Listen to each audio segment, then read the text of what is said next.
आपको double engine की सरकार बोल रहे हैं दिल्ली वाले, उनका एक इंजन पहले से ही गायब है। बीजेपी वालों का झांसी वाला इंजन खटारा है कि नहीं है?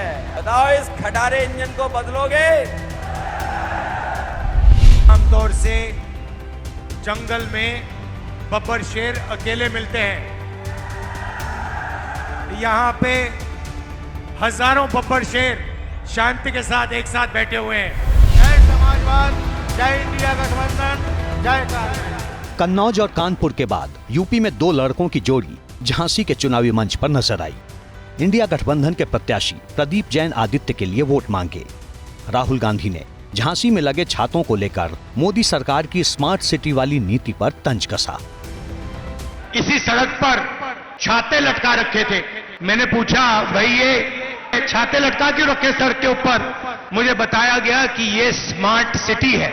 अगर ऐसे स्मार्ट सिटी बनते हैं तो इंडिया गठबंधन सब जगह छाते लगा देगा, कोई प्रॉब्लम नहीं है।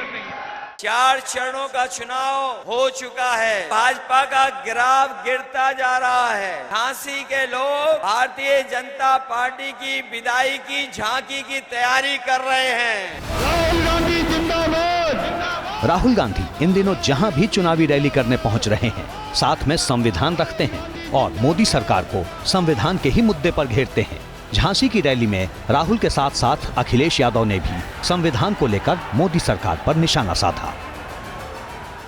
इलेक्शन जो है पहली बार संविधान को बचाने का इलेक्शन है। बीजेपी इस किताब को खत्म करना चाहते हैं, फाड़ के फेंक देना चाहते हैं। इस संविधान को नरेंद्र मोदी छोड़ो, आरएसएस छोड़ो, दुनिया की कोई शक्ति नहीं खत्म कर सकती है। ये जो मनमर्जी लोग मन की बात करते हैं, इन्हें संविधान की बात सुननी पड़ेगी। इसलिए ये चुनाव समुद्र मंथन की तरह संविधान मंथन का भी है। एक तरफ वो लोग हैं जो संविधान को बदलना चाहते हैं और दूसरी तरफ वो लोग हैं जो संविधान को बचाना चाहते हैं। संविधान को बचाने का इलेक्शन है। साफ है कि 2024 का लोकसभा चुनाव इंडिया गठबंधन के नेता संविधान के मुद्दे पर लड़ रहे हैं। इसके अलावा कोई अग्निवीर योजना को कचरे के ढेर में फेंकने की बात कह रहा है, तो कोई खाद की बोरी के सहारे सरकार पर हमलावर है। अग्निवीर योजना को हम उठा के कूड़ेदान में फेंक देंगे। एक शहीद को शहीद का दर्जा मिलेगा, दूसरे को शहीद का दर्जा नहीं मिलेगा। एक शहीद को पेंशन मिलेगी, दूसरे शहीद को पेंशन नहीं मिलेगी। ये 2 शहीद हमें नहीं चाहिए। किसानों के खेतों का पैसा भारतीय जनता पार्टी की जेबों में पहुंच गया। ये किसान जानता होगा, जब खाद की बोरी लेकर के आया तो खाद की बोरी से भी चोरी हो गई। और जब डीएपी किसान हमारा खरीदने गया तो किसान को डीएपी के साथ साथ नैनो यूरिया भी खरीदनी पड़ गई।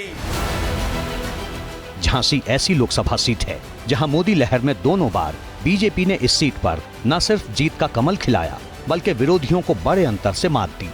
अब इंडिया गठबंधन भले इस सीट पर जीत की दावेदारी करे, लेकिन बीजेपी इस बार भी झांसी को लेकर 100% आश्वस्त है।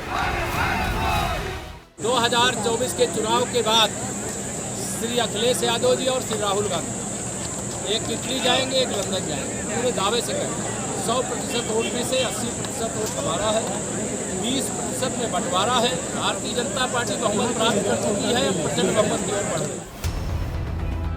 यूपी में अभी तक आधी सीटों पर ही वोटिंग हुई है और आधी सीटों पर वोटिंग बाकी है।